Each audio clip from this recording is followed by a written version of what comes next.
ওকে, যদি এটা বুঝে থাকো পরে আমরা তাহলে নেক্সট টপিকে যাচ্ছি। সেকেন্ড লর পরে আমাদের এবার টপিক হচ্ছে আমাদের প্রত্যাবর্তী ও অপ্রত্যাবর্তী প্রক্রিয়া। প্রত্যাবর্তী ও অপ্রত্যাবর্তী প্রক্রিয়া হচ্ছে দুইটা প্রসেস।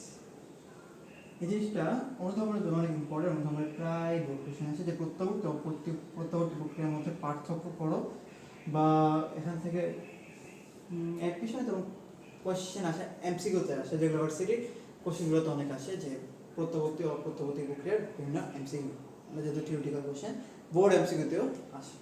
তাহলে আমরা লিখি কি কি প্রত্যাবর্তী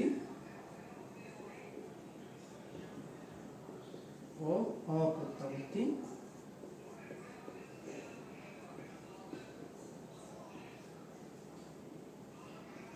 প্রত্যাবর্তী ও অপ্রত্যাবর্তী প্রক্রিয়া। এখন এই জিনিসটা আমরা অবশ্যই পার্থক্য করে পড়বো, তাহলে জিনিসটা বোঝা ইজি হবে। এইবার যদি আমরা প্রত্যাবর্তী নিয়ে আলোচনা করি, প্রত্যাবর্তী প্রক্রিয়া, এবার হচ্ছে অপ্রত্যাবর্তী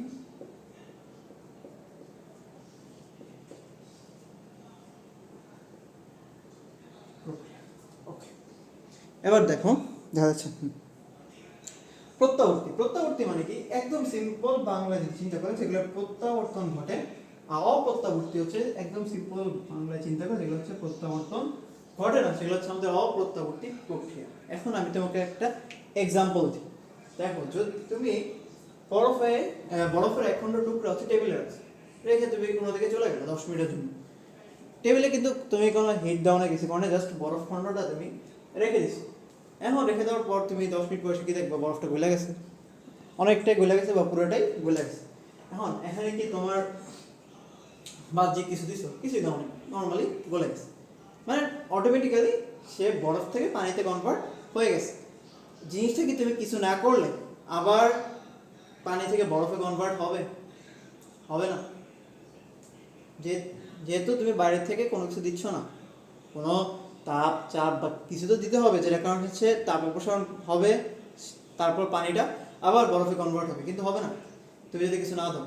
তো এই প্রক্রিয়াটাই হচ্ছে আমাদের অপ্রত্যাবর্তী প্রক্রিয়া, যেটা হচ্ছে আমরা কোনো একটা চেঞ্জ হয়, ধরো কোনো একটা বস্তুর অবস্থার পরিবর্তন হয়, কিন্তু আমরা তাকে পূর্বের অবস্থায় ফিরে আনতে পারি না, সেইটা হচ্ছে আমাদের অপ্রত্যাবর্তী প্রক্রিয়া। হ্যাঁ, প্রত্যাবর্তী প্রক্রিয়া কি?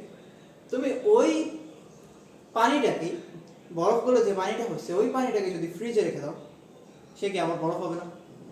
ওই প্রক্রিয়াটাই প্রত্যাবর্তী প্রক্রিয়া। কেন? তুমি বরফ ছিল আগে, তুমি আবার কি তাকে বরফে কনভার্ট করছো, অবস্থার কোনো পরিবর্তন হয়নি, কিন্তু অনেক কিছু হয়ে গেছে বাট অবস্থার পরিবর্তন হয়নি। তাহলে সেটাই হচ্ছে আমাদের প্রত্যাবর্তী প্রক্রিয়া। তো প্রত্যাবর্তী প্রক্রিয়া কি?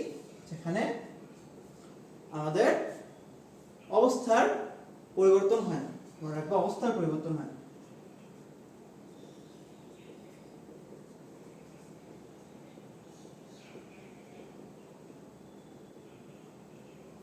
অপ্রত্যাবর্তী কোনটা? যেখানে আমাদের অবস্থার পরিবর্তন হয়।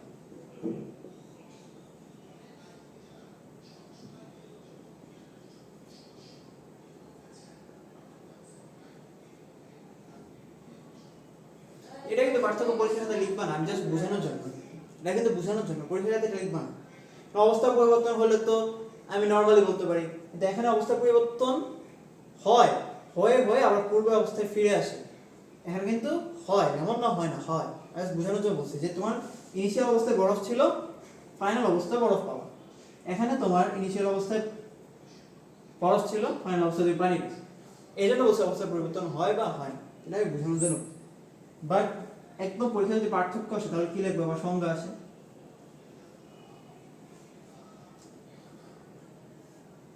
দেখো, প্রত্যাবর্তী ক্ষেত্রে লিখবা যে সকল প্রক্রিয়ায়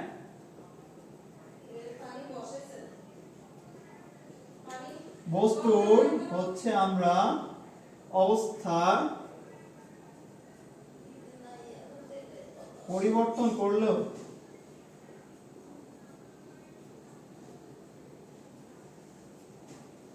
অবশেষে বস্তু পূর্বের অবস্থায় ফিরে আসে।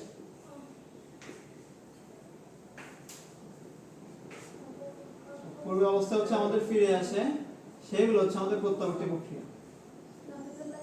ঠিক আছে, যেসব প্রক্রিয়া হচ্ছে বস্তুর অবস্থান তুমি পরিবর্তন করছো, তুমি হচ্ছে বরফের পানি বানাইছো, ঠিক আছে, বরফের তুমি পানি বানাইলা, আবার ফ্রিজে নিয়ে গেছো, ফ্রিজে নিলে কি পানিটা আবার বরফে কনভার্ট হচ্ছে, মানে তুমি আগে বরফ ছিল পরেও বরফ পাচ্ছ, সেই সব প্রক্রিয়া হচ্ছে আমাদের প্রত্যাবর্তী প্রক্রিয়া, মানে বস্তু পূর্ব অবস্থায় ফিরে আসে।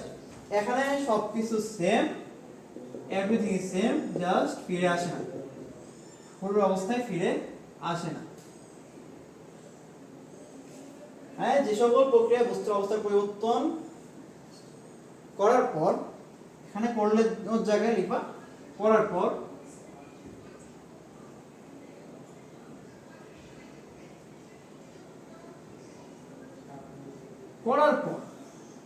বস্তু পূর্বের অবস্থায় ফিরে আসে না, সেগুলো হচ্ছে আমাদের অপ্রত্যাবর্তী প্রক্রিয়া। বুঝছো, এটা হচ্ছে আমাদের দুইটা প্রক্রিয়ার মধ্যে পার্থক্য। এটা হচ্ছে আমাদের রিভার্সিবল প্রসেস, এটা হচ্ছে আমাদের ইরিভার্সিবল প্রসেস। ওকে, আর কিছু পার্থক্য আমরা আনতে পারি যেগুলো এমসিকিউ তে আসে। কি এমসিকিউ? এই প্রত্যাবর্তী প্রক্রিয়া মনে রাখবা হলো স্বতঃস্ফূর্ত প্রক্রিয়া। হ্যাঁ, কি বলে অপ্রত্যাবর্তী প্রক্রিয়া হচ্ছে আমাদের স্বতঃস্ফূর্ত প্রক্রিয়া।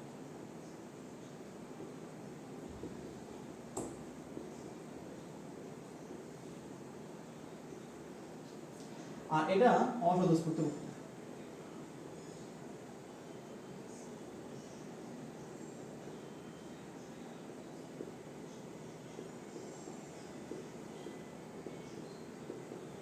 কিভাবে দেখো, অপ্রত্যাবর্তী প্রক্রিয়ার ক্ষেত্রে আমরা কি করছি, বরফকে আমরা টেবিলে রেখে দিছি, বরফ অটোমেটিক্যালি হচ্ছে পানিতে কনভার্ট হয়ে গেছে, সেখানে আমরা বাইরে থেকে কোনো চাপ তাপ কিচ্ছু আমরা দেই নাই, সে হচ্ছে অটোমেটিক্যালি কনভার্ট হয়ে গেছে না। তো এখানে আমরা কি, এটা অবশ্যই স্বতঃস্ফূর্তভাবে হয়েছে, যে এখানে আমাদের কোনো বাধা আসে না, সেগুলো তো স্বতঃস্ফূর্ত প্রক্রিয়া, রাইট? সো আমরা বলবো অপ্রত্যাবর্তী প্রক্রিয়া হচ্ছে অবশ্যই স্বতঃস্ফূর্ত প্রক্রিয়া। বা প্রত্যাবর্তী প্রক্রিয়া দেখো, প্রত্যাবর্তী প্রক্রিয়া আমরা জাস্ট কি বরফ পানি হয়ে গেছে এতটুকুতে শেষ না, আমাদের আবার কি করা লাগছে, পানিকে হচ্ছে আমাদের ফ্রিজে নেওয়া লাগছে, তো তারপর গিয়া আমাদের আবার আমরা বরফ পাইছি। সো এই ক্ষেত্রে আমাদের স্বতঃস্ফূর্তভাবে তো হচ্ছে না, সেই জন্য আমাদের প্রত্যাবর্তী প্রক্রিয়া অবশ্যই অস্বতঃস্ফূর্ত প্রক্রিয়া। ঠিক আছে, এখন বলো তো এই দুটার মধ্যে কোনটা দ্রুত হবে, স্বতঃস্ফূর্ত কি বলি প্রত্যাবর্তী নাকি অপ্রত্যাবর্তী? দেখো, প্রত্যাবর্তী প্রক্রিয়া আমরা রেখে গেছি, জাস্ট কিছুক্ষণ চলে গেলে দেখবো বরফ কিন্তু পানি হওয়া শুরু হয়ে গেছে, অলরেডি দ্রুত হয়ে যাচ্ছে। তো প্রত্যাবর্তী ক্ষেত্রে তো পানি হইতে হবে, পানি হওয়ার পর আবার ফ্রিজে নেওয়া হবে, ফ্রিজে নিয়ে সে তোমার প্রসেসটা শেষ হবে, আবার বরফ পাওয়া পর্যন্ত তোমার প্রসেস চলবে। সুতরাং এইটা অপ্রত্যাবর্তী অবশ্যই কি আমাদের একটা দ্রুত প্রক্রিয়া, এটা হচ্ছে আমাদের দ্রুত, আর এটা হচ্ছে অবশ্যই ধীর। প্রত্যাবর্তী হচ্ছে আমাদের একটা ধীর প্রক্রিয়া, ধীরে ধীরে হবে। আর আরেকটা পয়েন্ট, অপ্রত্যাবর্তী প্রক্রিয়ায় যেহেতু তুমি বাইরে থেকে কোনো কিচ্ছু দিচ্ছে না, স্বতঃস্ফূর্তভাবে হচ্ছে, সুতরাং আমাদের তাপীয় সাম্যাবস্থা বজায় থাকে, মানে তাপের যে সাম্যাবস্থা সেটা বজায় থাকে, তাপীয়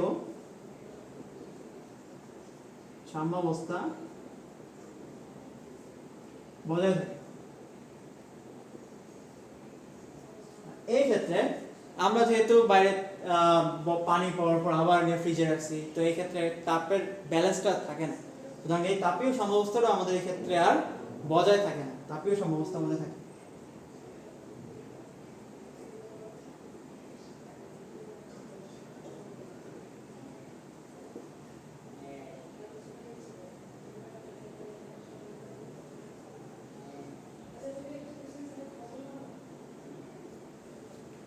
তাপীয় সাম্যাবস্থা আমাদের বজায় থাকে না, এই হচ্ছে দুটো পার্থক্য। এই জিনিসটা আমাদের অনুধাবনের জন্য প্রচুর প্রচুর ইম্পর্টেন্ট প্রায় আসে, সো খেয়াল রাখবা। আর এই টপিকগুলো মানে এই পয়েন্টগুলো মনে রাখবা, কারণ এমসিকিউতে এগুলো দিয়ে দেয়, এমসিকিউতে জিজ্ঞেস করে যে কোনটা ধীর, প্রত্যাবর্তী নাকি অপ্রত্যাবর্তী, কোনটা ধীর, আমাদের হচ্ছে প্রত্যাবর্তী প্রক্রিয়া হচ্ছে অবশ্যই ধীর হবে। আর সংজ্ঞাতেও আসে যে প্রত্যাবর্তী প্রক্রিয়া কি বা অপ্রত্যাবর্তী প্রক্রিয়া কয় নম্বরে, তো সংজ্ঞা লিখে দিবা। প্রত্যাবর্তী যে সকল প্রক্রিয়া আমরা বস্তুর কি অবস্থান পরিবর্তন করতেছি, লাস্টে হচ্ছে পূর্বাবস্থা আমরা ফিরে পাচ্ছি, সেটা হচ্ছে আমাদের প্রত্যাবর্তী প্রক্রিয়া। অপ্রত্যাবর্তী ক্ষেত্রে আমরা হচ্ছে বস্তুর অবস্থান চেঞ্জ করতেছি, কিন্তু লাস্টের অবস্থায় আমরা ফিরে পাচ্ছি না, মানে ফার্স্টে যে অবস্থা ছিল সেই অবস্থা আমরা লাস্টে ফিরে পাচ্ছি না, সেটা হচ্ছে অপ্রত্যাবর্তী প্রক্রিয়া। এটা হচ্ছে খাতায় সুন্দর করে লিখে দেবে। এই হচ্ছে এই টপিকটা। পরের টপিক আমরা দেখি।